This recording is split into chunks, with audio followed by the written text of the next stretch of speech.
अस्सलाम वालेकुम रहमतुल्लाहि व बरकातुहू। बिस्मिल्लाहिर्रहमानिर्रहीम। आज हम बना रहे हैं आलू गोश्त कौरमा। ये हमने 2 प्याज लिए हैं मीडियम साइज़ के। लहसुन अदरक का पेस्ट है, सब्ज़ मिर्च भी है बीच में 2। और ये मैंने प्याज भून के निकाल लिया है फ्राई करके।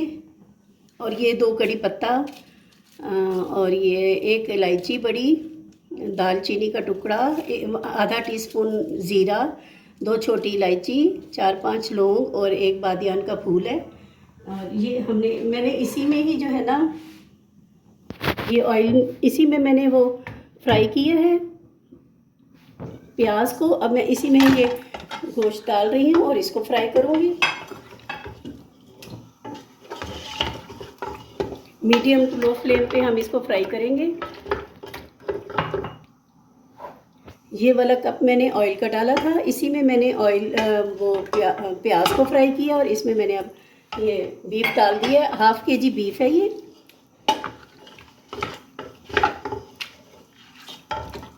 इसको हम भूनते हैं। जी ये देखिए, बीफ हमारा अपनी रंगत चेंज कर चुका है, बहुत अच्छा भून चुका है। इस टाइम पे आके 10 मिनट मैंने इसको भूना है। इस टाइम पे आके हम इसमें 2 टेबलस्पून लहसुन अदरक का पेस्ट डालते हैं।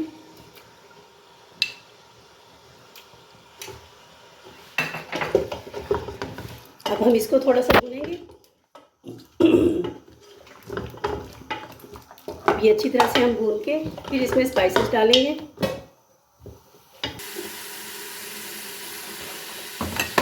तो ये मसाला हमारा बहुत अच्छा लहसुन अदरक भून चुका है हमारा। अब हम इसमें 1 टीस्पून नमक डालते हैं, 1 टीस्पून रेड चिली पाउडर डालते हैं,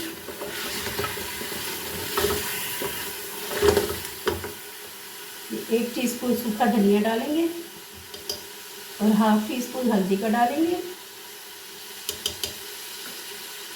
अब फिर इसको हम भूनेंगे।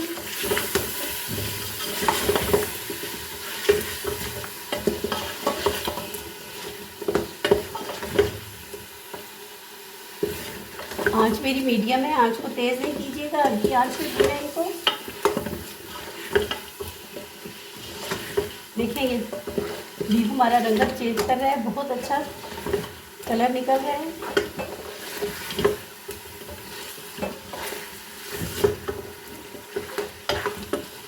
जब तक ये भुन रहा है हम इसमें हल्का सा पानी डाल देते हैं फिर भूनने के लिए। और उधर से हम ये मसाले पीस लेते हैं।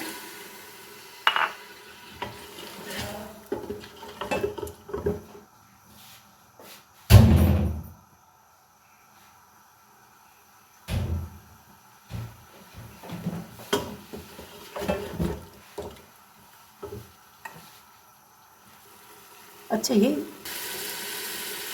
तो ये मोटे मोटे मैंने मसाले पीस लिए हैं, जो मैंने कड़ी पत्ता और लौंग और जीरा वगैरह आपको दिखाया था। इस टाइम पे ये भी सारा इसमें डाल दें।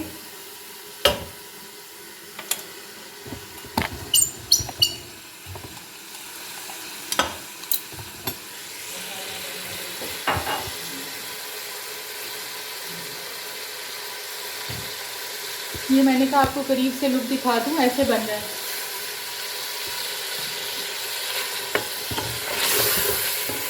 बहुत प्यारी खुशबू आ रही है।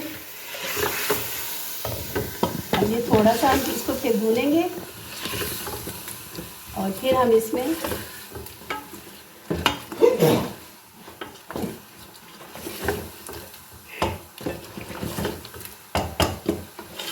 ये भी थोड़ा सा और भुनेगा।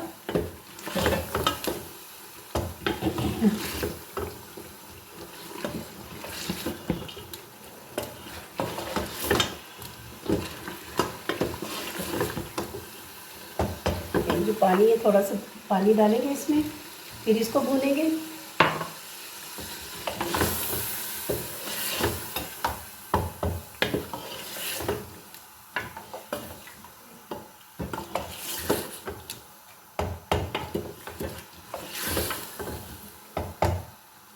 क्या हाल है आप सबका? खैरियत से हैं आप सब? कैसी लग रही हैं आपको मेरी वीडियोस? अच्छी लग रही हैं?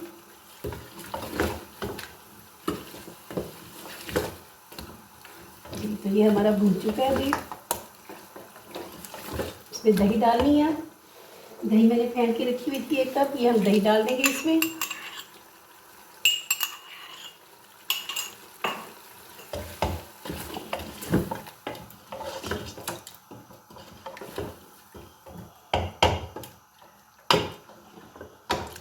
इसको हम 5 मिनट और भूनेंगे।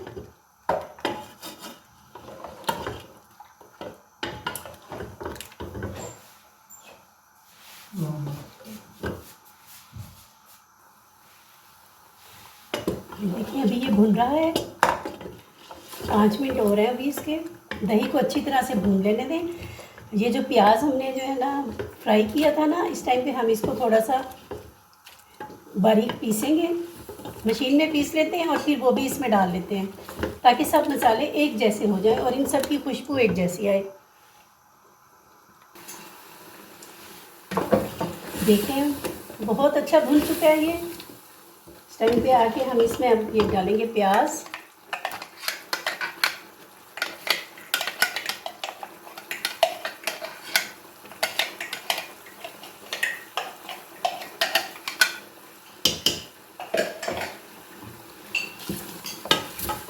इतनी प्यारी शक्ल निकल रही है इसकी, बहुत प्यारी देगी कौरमा बन रहा है। ग्रेवी इसकी बहुत अच्छी बन गई है। अभी हम इसको थोड़ा सा और भूनेंगे। इसमें टमाटर भी डाल देते हैं, ये 2 मीडियम साइज़ के टमाटर हैं।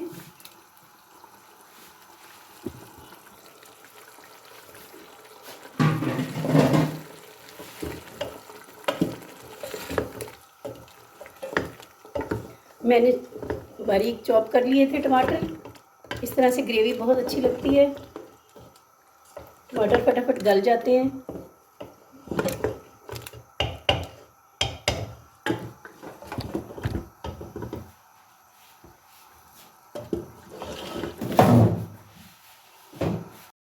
पानी डालेंगे।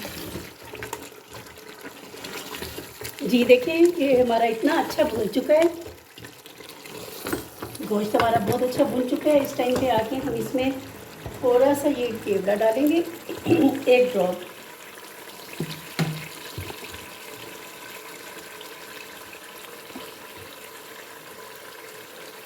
और ये 1.5 गिलास हम पानी का डालेंगे और इसको हम बंद कर देंगे 10 मिनट के लिए।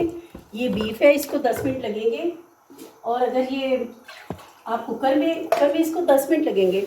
और अगर आप ये कर रही हैं देगचे में गला रही हैं तो इसको जो है ना 1-1.5 घंटा लगेगा फिर। ठीक है ना? तो अब हम इसको कुकर में कर रही हैं? जी मैं कुकर में कर रही हूँ। अब हम इसको बंद करते हैं और 10 मिनट बाद दोबारा इंशाल्लाह देखते हैं इसको। जी तो ये हमारा मज़ेदार देगी कौरमा तैयार है, आलू गोश्त।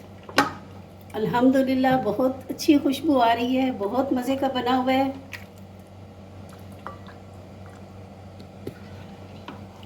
ग्रेवी को मैंने ज़्यादा पतला नहीं किया, बहुत ही मज़ेदार लग रहा है अल्हम्दुलिल्लाह।